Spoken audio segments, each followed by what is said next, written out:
LinkedIn Live. I'm so proud and happy to have Tara Gooch here. We're doing this on Fridays, 11 a.m. Eastern Time, and we're getting so much out of it. We hope you are too. Chat is open. We'd love to recognize you and share your thoughts and insights. And with that, Tara, why don't you kind of share with the audience what we're focused on today? Yeah, so we're talking about plateaus and content strategy and how an effective content strategy can get you out of that plateau. And the first thing I think of when I think of the word plateau, I think of exercise.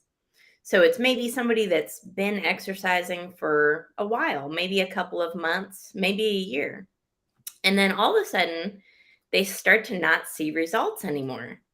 They start to not see the pounds dropping like they used to, or the Mhm. muscle developing like it used to, right? So, in other words, that person has hit a plateau. And the best thing that you can do when you hit a plateau in a physical way is to change up your workout routine. Try something different. Your muscles respond to it. The same goes with your content, with your social media presence. When you start to see that plateau happen, it may be time to try something new, to shake things up, and to try something that maybe you haven't done before to see if you can grow muscles in a different way. But that's kind of the analogy I wanted to start off with today. Well, I think it's essential. It's not really a question of should you, but how fast you should start considering it, because there's something magical about putting something on paper and looking at it, because it becomes real. And also, by real, you can visualize what it could do or maybe what it needs to do and have an opportunity to adjust it and do something that's more of a 30-day plan. Then I got a great idea for tomorrow, and then hopefully I'll get a great idea for the next day. And that's really hard to do, is jump through those hoops really quick. And the other thing is you only have the month that you're planning.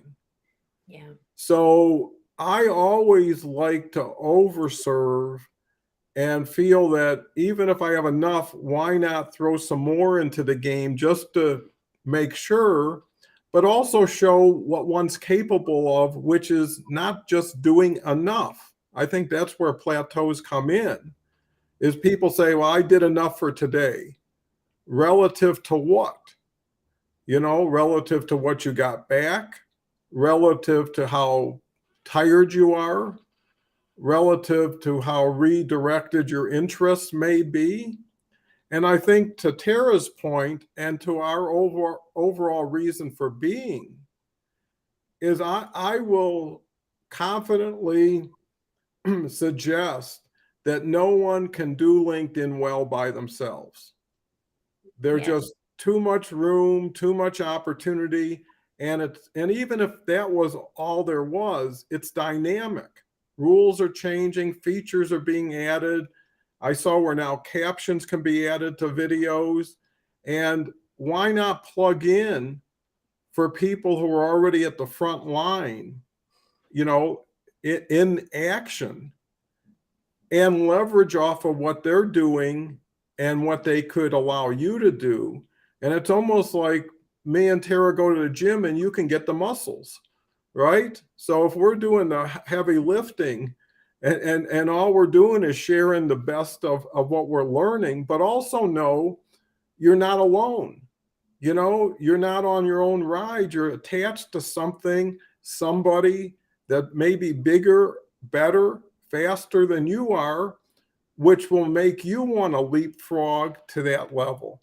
So I think the content strategy aligned with a collaboration strategy, Yeah. because then you have guidance and you got fun. You've got companionship. You've got uh, knowledge sharing. So how do you see all this coming together, Tara?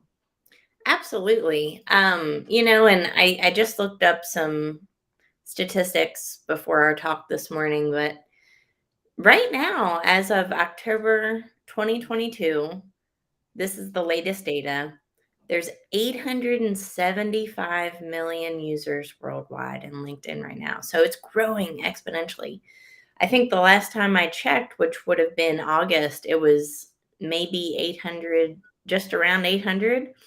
So it's growing quite a lot. And, when we develop a content strategy, when we leverage other people's networks, when we collaborate, when we work with other members of LinkedIn, just like what you said, Don, that's when you gain your power, because otherwise you're one out of 875 million. You're a very small fish in a very large pond in an ocean. So the only way to really differentiate yourself is to work with somebody else to develop a content strategy. But that content strategy, I want to emphasize, is not resharing posts. I want to see original thought leadership. I want to see originality. I want to see authenticity. And one of the best ways to do that is with video, because this is live. Anything could happen at any point in time. You're seeing the real me. You're seeing the real Don Cohen. This is who we are. This is not scripted. This is not rehearsed. We are here and you're seeing the live version. So there's a power to that because we're displaying our most vulnerable, authentic selves, but we're working together and leveraging each other's networks to do so. So there's a lot of power in that, don't you think, Don? Oh, it only gets exponential the deeper you dive in. What I recognized this week, which was an interesting revelation, is every time I do a LinkedIn Live, it also streams to YouTube. Yep. Well, I looked the other day, I've got 400 of these videos on YouTube with absolutely no views. And the beauty of it is the content is there and the content has value, and everything me and Tara are talking about today is evergreen material. Nothing is time stamped for today or anything going on. It's a lot to do with human nature. And I think when you really get to the top of the food chain of what we're talking about, it's mindset. Right? Once you can get your mindset right, everything falls in. Your strategies align with your mindset, and your mindset can be developed with a coach. People are, I hate to generalize, but they're so penny wise and pound foolish when it comes to their time versus trusting someone. It's not even investing in someone, because everybody I know who's a quality coach and mentor is not looking to take small money from someone who needs it and is looking for help. Yeah. So the real risk is, are you willing to change? Do you know change is necessary? It's not just a choice. And then who do you want to embrace to see if they're aligned? And if someone could say, hey, if you're lifting a lot of heavy furniture and someone says, I know 4 really strong people who'd love to help you, would you like to talk to them? You get to interview who you want to help you. That's where you have control. And after that, it should be, what are you doing? Show me what you're doing and what you're getting in line with what you're suggesting. And having a content strategy brings more to the table than someone who doesn't. Having a positive mindset that believes you're on your way to victory, it's just a matter of how long and what do you have to do to fill the gap. So I know Tara's just been a tremendous benefit to everybody I know that she's worked with, because of her enthusiasm or positive energy and her ability to, build trust and confidence. So what do you see about all those attributes coming together and how you provide your services? Absolutely. I love your analogy of if you have a really heavy, first off, I hate moving. I'm sure anybody listening to this does, right? Maybe that's something we should talk about Yeah, every I time. know. I've moved plenty of times in my life, but absolutely. Would I rather move a heavy couch or a refrigerator for the love of God, right? Or would I rather hire some muscle to do it for me? I would much rather hire somebody to do it for me. It just makes no sense. Why would I take on this task by myself? The same goes for LinkedIn. And you're right, Don. It does start with mindset and confidence, because there was a point in my life I wasn't confident enough to post. I thought that was for other people, right? I thought that was something that other people did. So I was consuming content, but not creating original content. And it was a confidence that honestly, I didn't even know that I had an issue with. I hadn't addressed it, right, in my own mind. So, but when you start to really examine, are you a consumer of content or are you a creator of content? Is your current Mhm. strategy working for you? And if it is, great. Then you know what? Awesome. You're doing great things. But if it's not getting you a resolve, if it's not getting you clients, or if it's not getting promotions at work, if it's not landing your next big opportunity with an employer, there could be something in your content strategy or your social media presence as a whole that is preventing and creating this barrier for you in your life. But it could start with your mindset. Mhm. So, one of the best things to do is to look at all of your social media platforms, look at it from a third party point of view. If I was a hiring manager or recruiter, how would I perceive this? And do a self audit. And I mean, one of the things I know, I have a lot of recruiter friends, and they say that they look at the LinkedIn activity very heavily and see if you're a thought leader who shows up. Because if you can lead a team on social Mhm. media with people you've never met in your life, you can apply those same principles with real life people in a team. And that's what they're looking for. They're looking Mhm. for these things, but it starts with confidence and mindset. And you have to know and really look at yourself in the mirror. Is it working for you or is it working against you? Yeah, and there's an algorithm or algorithms involved. Yeah. And don't think for a second that every syllable, every gesture, they even log your background and match it up with I mean, they've got the power. So the point is the more authentic you are, the more organic you are as far as native content, the more you are, right? Out of 875 million people. So, in essence, have a mindset that lends itself to a message, and your message is your content. And it doesn't have to be everything, it just has to be your message. And it could be what seems to be the hottest thing out there is shorts, 1 minute or less. Yeah. Right? So anybody can do a message in a minute. You almost have to squeeze it in if you're really talking about a subject. But look at all you have to do is a minute, right? In a minute, you could reach a huge audience. And the key is to keep communicating. How many people will listen to somebody at a microphone that talks for 5 minutes, walks away for an hour, and comes back and talks, expecting the audience to still be hanging out waiting for them? You got to be there before they get there, and you got to be there for them. So if you switch your mindset into a winning mindset, which just says, this is what it takes to win. Nobody starts a winner, but no Yeah. one stays a loser any longer than they have to. And the thing is I always believed in the philosophy is, if I can't do it, could we do it? As really being the bridge to say, that's no way I'm getting over there by myself. And also, you by yourself are not duplicatable, right?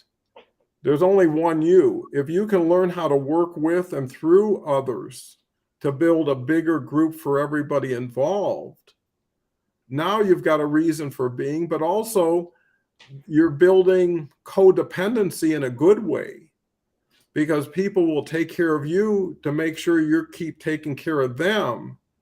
So it's like selfishly unselfish as an approach. Oh, we've got Becky that says it's a great point. Yep. Oh, and then we've got another individual. Great. It's nice to see everyone.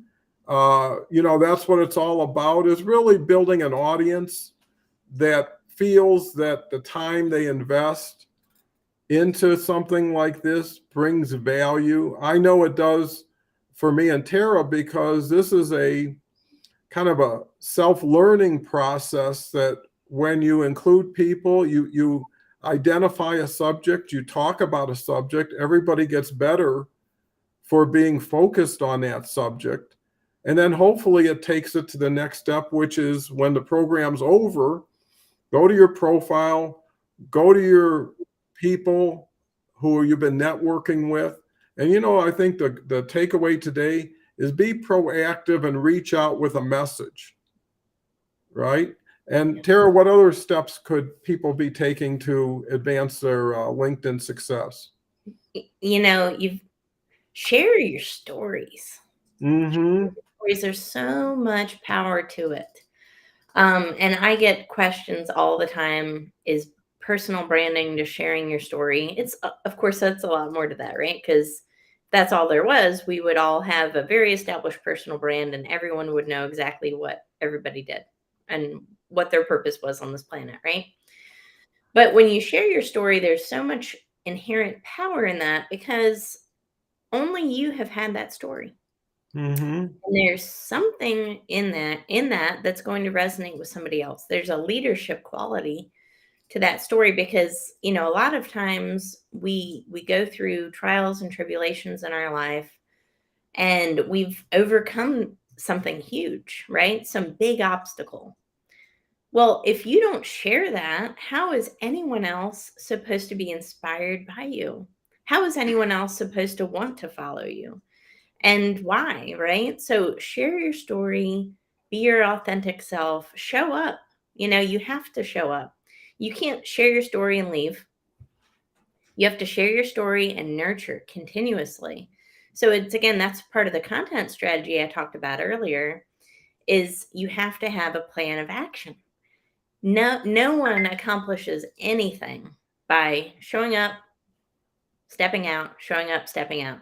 You have to continuously show up as a leader, but be vulnerable. Feel free to share your vulnerability. Feel free to share your story, because what inspired you and what changed your life can do the same for someone else. And I think a big takeaway from that is, it's not all about you. It's not all Mm-hmm. about me. It's not all about anyone who's listening. It's about how you can add value to someone else's life.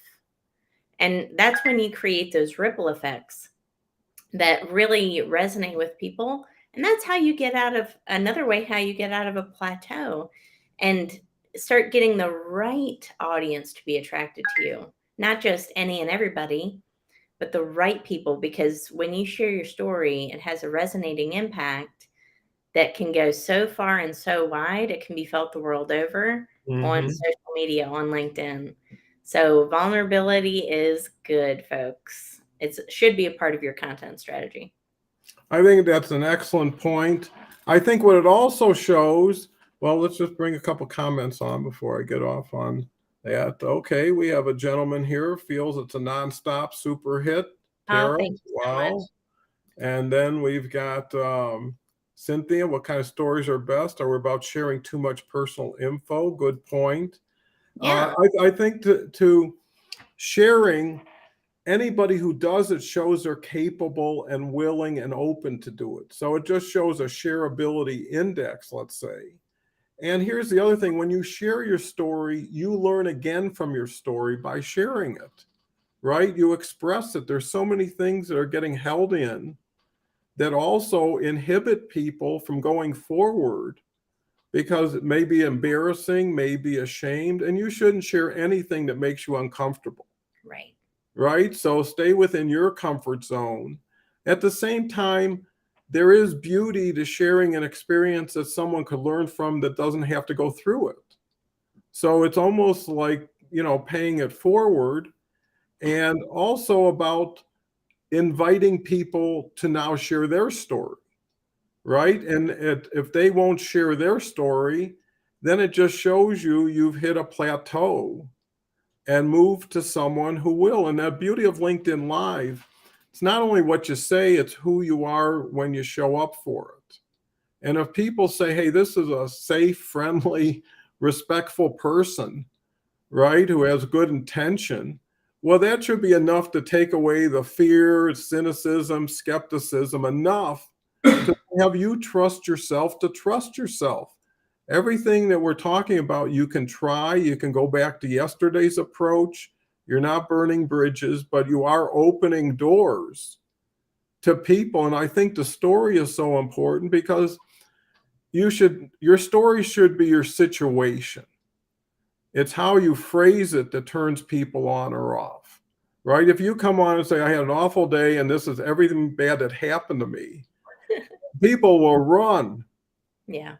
If you say, I want to share something and put it in the right context, put it in a way that, why are you sharing? Because intention is so important at the beginning. I had this situation, I wanted to share it because I felt this. And then people say, well, here's an altruistic person who was thinking of others, to Tara's point. And I was thinking about, I made that a headline the other day. No one really wants to hear about you, right? And nobody wants to hear about you telling them what they should do, right? That's the other part of LinkedIn. You got the people who are all about themselves, and you got the people who think they know everything without knowing anything. The key is share things about you that people could learn from to help them, right? So the intention is not just to say, here's, I did these great things, made all this money, and here's how I did it. It's just like a lottery ticket winner just waving a ticket at all losers, right? Versus saying how I picked the winner, and if you do this, you can get the winner, and now everybody's a hero. So I think it's psychology, which naturally goes with mindset. Then it's message. And, ask yourself, what turns you on? So what gets you excited gets people like you excited. When someone does something really cool and you say, boy, I am so flattered or impressed, the natural tendency should be, how do I do this to someone else to give them the feeling from me? So in so many ways, you're getting clues, right, from everybody, but maybe you're not listening to them. And here's the other thing. Too many people keep going back into the past instead of dealing with what's in front of them right now. Like all these comments today have 100 times more value than something a year ago, right? That's gone. That's not coming back. But people, they keep chasing what isn't there because they're familiar with it. And maybe the word familiar gets in everybody's way because what's unfamiliar is usually uncomfortable, which is something that says, I'm happy where I'm at, but I know it's not where I want to be or need to be. And that's where conflict comes in. And that's, again, where coaching, someone who can turn the mirror around and say, did you see this? And actually, there's so many people who create content and don't even consume it. That's right. Right? How many people are producing content? And if you ask them, how many LinkedIn Lives did you tune into this week? Right? How many of this, and anybody who says it's for them, not for me, can't be for them. Yeah. Right? So it's really being honest with yourself and setting right expectations. You're the one who declares yourself a winner or a loser, and why? If the game's still in play, why worry about the score? Why worry about whose fault it is? But anyways, again, there's so many facets, so many nuances to the LinkedIn game that knowledge share, collaboration, support is just essential. So I know we're pushing a little bit of time. Tara, any last words? Well, we've got some more people we could recognize. A lot of I Cynthia. know. Hi, Tamra. Oh, Hi. yeah. Hi, Tamara. Good to see you. And thank you so much, Cynthia, as well. And Becky came in too. But, Cynthia, I just wanted to add in, you were, asking about how much is too much to share. And I know Don covered a lot of information too, but, share what you're comfortable with. And then, eventually you'll get a little bit more comfortable and a little bit more comfortable. And then you'll start to see results because you're starting to share stories of failures, right? Nobody wants to be connected with somebody that's, braggadocious, that makes it all about them, that, comes in on a Lamborghini. I want to hear your background story. I want to hear the time you dropped out of college because I can relate to that, right? So sharing things that are failures, that again, that's part of your content strategy. It's because it's part of what makes us a connected human species, right? Right now, there's so many countries that are on LinkedIn globally. But in order for us to be connected in a real, genuine way, in order to create a fan base, you've got to share some of the stories of your failures, because that's ultimately the driving machine that takes you to that next level with someone else. They want to hear the stories that you failed because they failed, and they want to know that success is possible for them too, just like how you achieved it, Cynthia. So I hope that makes sense. I share stories of failures all the time. I'll probably fail later this afternoon. You know what? You have to embrace it. If you don't embrace your failures, you'll never learn and grow. So it's a part of, showcasing those failures, putting out those vulnerabilities, and just making it genuine and unique to you. So Cynthia, if you have any questions, feel free to DM me after the show, and I'd be happy to help you a little bit more in depth as well. Well, that's great. And there's a strategy and philosophy that's called fail your way to the top. Yes. And, there was actually, it brings to mind, there was a gentleman, Thomas Watson, who actually was the founder of IBM. And his philosophy is if you want to get real successful, double your rate of failure, right? Because you'll just keep learning what not to do. And eventually you'll figure out what to do.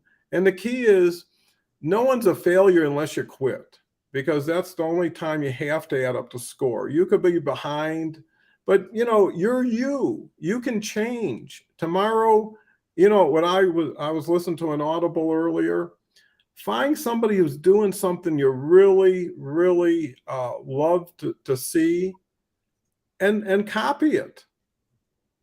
Find out, I mean, not word for word, but understand and look at the people that support them and reach out to them. They are already giving you a clue to what they do, how they do it, and they've got a history. You can go back to someone's profile and look at 100 days of post. You can look at everybody who ever commented and reach out to them, and what you'll have is the best of the best to follow. And then, if you're really, really smart, you'll become the leader of the group that's supporting them and be a spotlight on yourself. You get to self-promote yourself. You don't have to start at the beginning and stay there. You can reach out. I mean, like what Tara offered Cynthia, right? A helping hand. And this is how it works. So if I was Tamara or Cynthia or Becky, I would say, hey, there's an opportunity to tune into LinkedIn Lives, reach out to host, maybe be a guest, but if nothing else, share your feedback, which has huge value to them. And in turn, you're going to start a goodwill relationship that could only get bigger. And all of a sudden, you've got a strategy.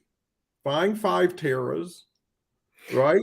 See what they do, follow them, support them, promote them, and they'll embrace you.